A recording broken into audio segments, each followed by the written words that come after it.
Thank you for coming today. I'm attorney Gloria Allred. I'm going to have a brief statement, and then each person will introduce herself, but Janice is then going to make her statement, and then Marcella is going to make hers, and then I'm going to be asking Autumn, who's on the end with her little dog, some questions because she's legally blind, and that's her companion dog, and so she can't read her statement, although we did give it out to you.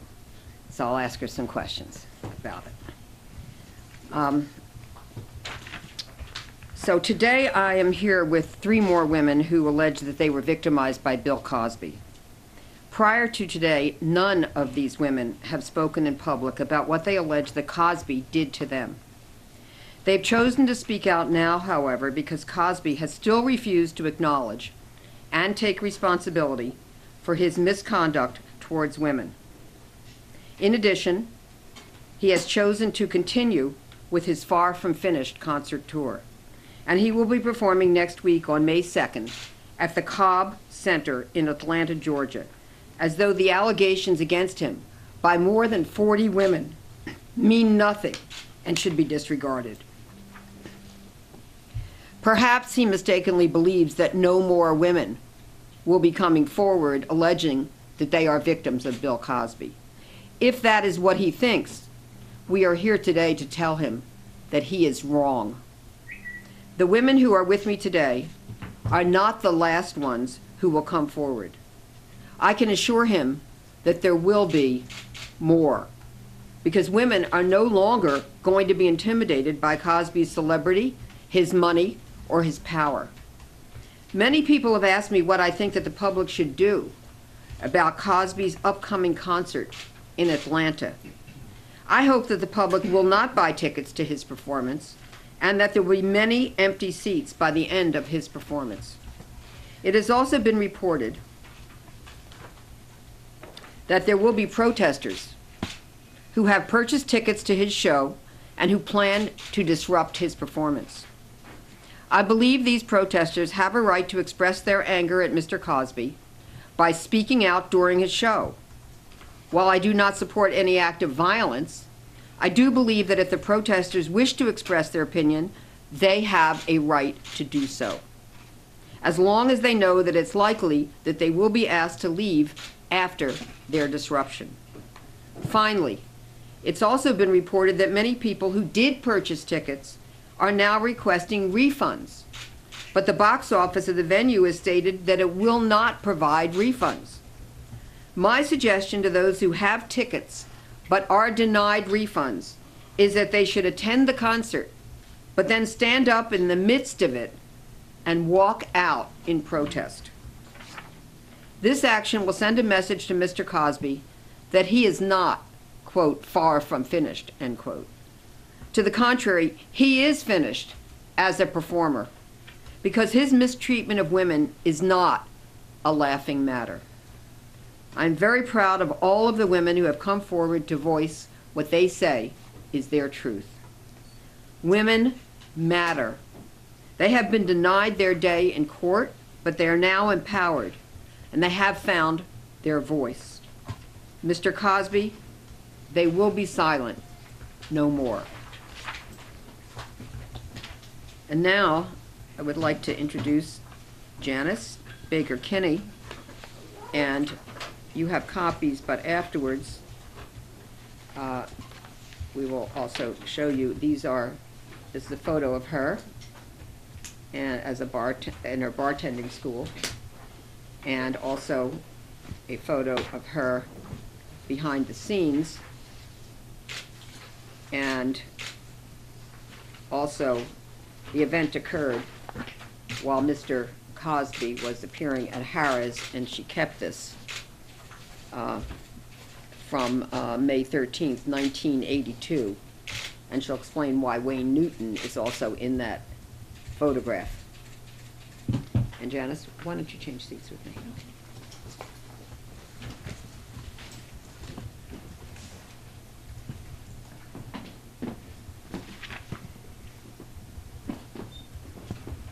Good morning, everyone. My name is Janice Baker Kinney. I began living in Reno and working at Harrah's sometime around the summer of 1980. I worked my way up from keno runner to cocktail waitress to barback, and then I began bartending at Harrah's in October of 1981. I worked predominantly in one of the showrooms and was often acquainted with many of the performers. Many of the bands performing in the smaller showroom were booked for 2 weeks at a time, and the headlining acts were there for approximately 1 week. It was not unusual to get to know the performers and for them to get to know the regular staff that worked the shows, since these acts were sometimes booked more than once a year. When the headliners were booked at Harrah's, I recall that they had the option of staying at the hotel in a penthouse suite or a home owned by Harrah's. I know Mr. Cosby chose to stay at the house because that is where I was sexually assaulted by him in May of 1982. I had been at that house a couple of times previous to that night, invited there for after-show parties. I remember going to one party hosted by Wayne Newton, and it wasn't out of the ordinary. So when a friend said that Bill Cosby invited her to the house for a pizza party, I didn't think it was strange, and I agreed to meet her there. I did, however, think it was strange when I arrived and my friend Judy was ringing the front door bell holding the pizza. When I joined her at the front door and Bill Cosby opened the door, it took me a few moments to realize that this was a pizza party for just 3. I thought I would have a beer and maybe a slice of pizza and hang out for a little bit and then be on my way. These are the moments that I can remember. Bill Cosby offered me a pill, and I took one from him. He then told me to take 2, that it would be fine. And I guess I thought, it must be okay. Bill Cosby said it was. So I began to play a game of backgammon with Mr. Cosby. We were in the kitchen or dining room area at that time, and I remember telling him, this game isn't fair. And he asked me why, and I said, because I can't see the board anymore. And then I passed out. I woke up sometime later hearing voices, and it was my friend Judy leaving. I was now in the living area on the couch with my jeans unzipped and my blouse was open. Bill Cosby came and sat down with me on the couch and asked me if I was feeling okay. He had me leaning against him on the couch while his arm was around me, and it was then he put his hands inside my open blouse. I remember him then helping me up the stairs to a bedroom. I was in no condition to leave, to drive, to say anything. I was so humiliated that I had passed out and I didn't know what had happened. He had assured me that it was okay to take the pills, but obviously it was not.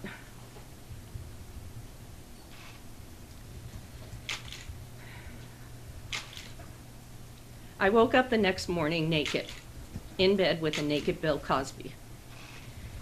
He was touching my belly and on my genital area. The phone rang and it seemed to be a business call, so I got dressed and went downstairs to leave. I was mortified at what had happened. He came down and met me at the front door, and as he opened the door for me, he stopped it part of the way before I could get out, and he said these exact words, "This is between you and me." And he put his finger to his mouth like a shh sign. I told him I was not planning on alerting the media, and I left. I later told one of the cocktail waitresses, who was also a close friend, what had happened to me. When we were leaving work that night, we had to walk past the poker pit on the way to where our cars were parked. Bill Cosby was there playing poker. I know this because I heard my name being called, and I looked over, and there he was with a big old smile waving to me. I gave a little wave back, and then I grabbed my friend, and I lowered my head, and I kind of covered my eyes, and I said, "Oh my God, let's get out of here." I was humiliated seeing him. All this time, and for many, many years, I felt that this was my fault. I took the pills from him. I justified what he did by saying to myself, none of this would have happened if I had not accepted the pills. I never thought of it as rape. What is strange to me, though, is the fact that when I read about date rapes or women being drunk or drugged at a party and being raped, I was appalled that anyone would take advantage of an incapacitated human being like that. But I still had difficulty putting myself in that category.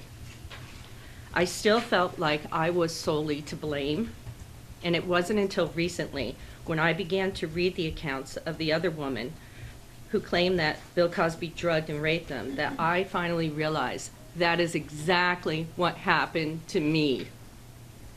It was like the light bulb finally went off after all these years. I am a victim.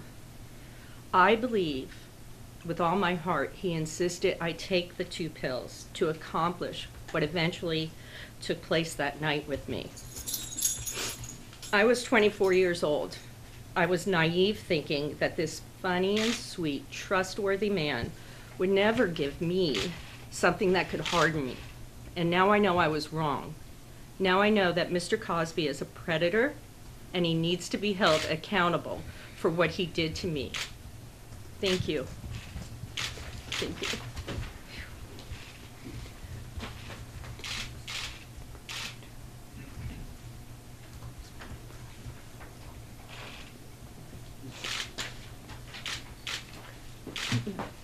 Thanks. Marcella, would you change places, please? Marcella, sit over here, please.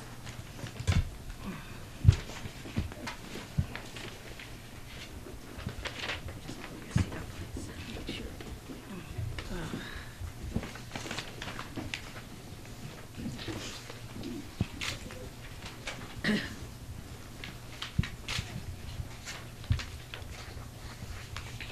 And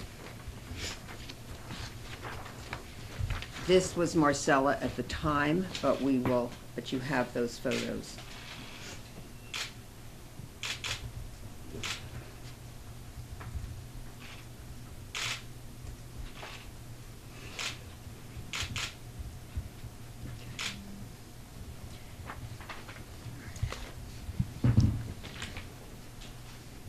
It's a bit nerve-wracking going over this after so many years,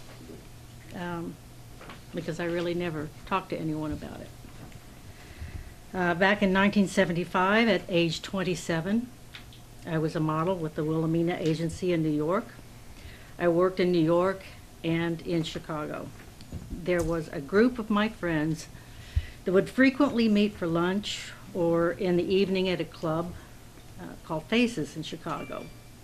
And I met Bill Cosby through a mutual friend at that club. We would see each other on occasion with friends at lunch or in the evening at Faces, but we had no personal relationship. We were just friends through friends. One afternoon, I got a call from him at my apartment, and he asked me if I would pick him up at the Chicago airport, and I agreed. When I picked him up, he told me he was staying at the Playboy Mansion, and could I drop him off there? When we arrived at the Playboy Mansion, he asked if I'd like to see the mansion and have a glass of wine before I left. I went into the living room, sat down. Mr. Cosby brought me a drink, and that was my last clear memory.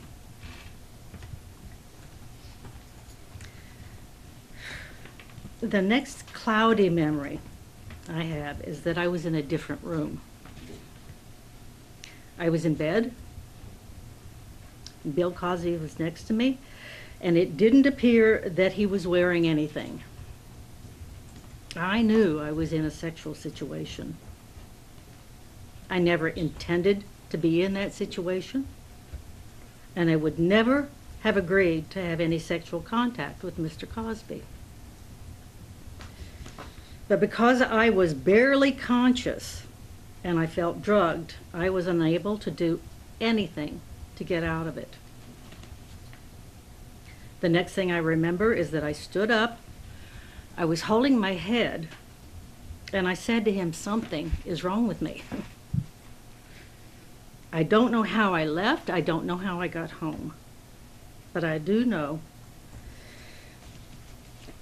and feel that I was targeted and drugged by Bill Cosby. And I feel that Mr. Cosby has no regard for women or their safety.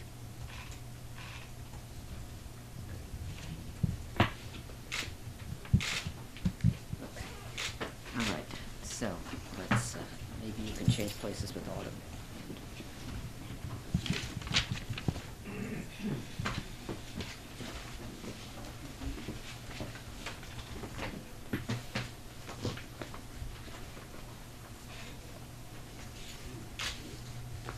Oh, could you, Autumn? Yes. We're going to have you move over here, and Marcella's going to help you, okay? Okay.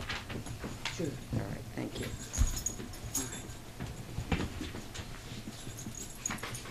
Next.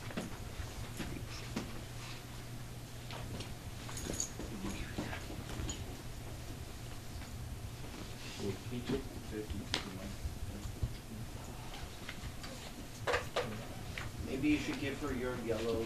Yes, okay, okay, we're going to have you, Can you help stand her? up for a moment? We're going to put something under you to make you a little Sure. higher. They're gonna make her hot. Do that. Okay, go ahead, sit down. We're gonna Oh, Yeah.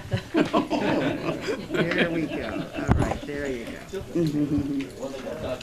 Patty, okay, well.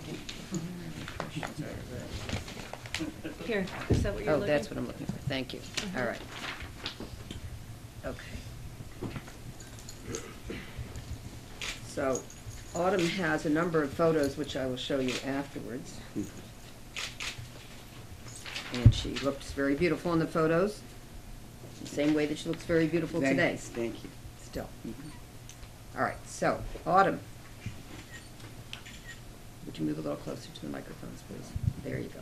Thank you. All right, that's good. My feet don't touch the ground. That's all right, I know. I have the same problem. Okay. Autumn, would you please tell us when you first met Bill Cosby? Approximately 1970. Wait 1 second. Mhm. All right, good. There you go. All right, so, we'll just move, all right, there you go.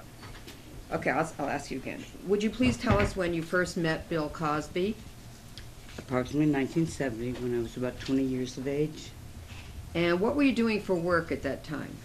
I was working as a baccarat game starter at the Sahara Hotel, In, Las Vegas, Nevada, at the International before it was the Hilton.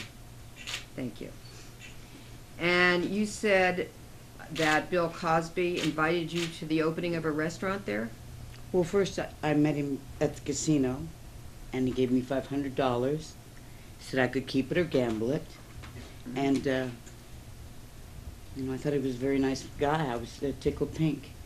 As we got to know each other, then he asked me to the opening of Giuliano's, an upstairs VIP room at the Chateau Vegas, which was very well known in those days. And on another occasion, you said that Mr. Cosby gave you another $500 to gamble and see the show. Well, he was going to do the show, and afterwards I went up to his room Mm-hmm. and sat in the sitting area, like the living room, and was drinking scotch and smoking, and I knew something was just going to be bad. And What happened after you finished your drink? I felt woozy, and he told me to come into the bedroom and sit at the end of the bed, and I did. I dragged my feet, but I did. And what did you do next, or what did he do next, I should say? He grabbed me by my neck and kept taking his big penis, sticking it down my throat hard. And then he picked me up and put me on top of him and had his way with me. And then I rolled off, and my only thought was, I want to go home. I have to go home. To which, when I went down the elevator and walked through the casino, all the 21 dealers I thought were talking about me, the guilt. That's Autumn. She was with Bill Cosby. And got out of there. Did you ever tell anyone about it at the time? One of my bosses, because he didn't like that I was seeing an older man, just for my reputation. It's Las Vegas, after all. One of your bosses, one of your baccarat Mhm, bosses? Yes, yes. Mhm. And he thought of me as like a daughter, and he didn't like that I was with an older man, and it just didn't look good. It was against character. And how do you feel today about what Bill Cosby did to you then? I still carry shame. I carry shame. He was an older man, and I had no business being up there in that position. And he had no business doing that to me. It's a So, shame. even though you know now that Mm. he is the one to blame from the point of view, I'm sure, of many other women, they would feel that he is the one to blame. It's hard for you to It's get hard over to the get shame. absolutely. Mhm. It's with me today. It's with me today. We thank you very much for coming forward, because I know it's very difficult. Thank you. Thank you. All right, so, Marcella, do you think we could change places? Okay. And then you can be up here. All right, thank you. Okay. And Autumn, everything in the written statement that we've handed out to the press Yes. is something that you have read and approved and stand by, is that correct? Absolutely. Okay, just so everybody knows. Absolutely.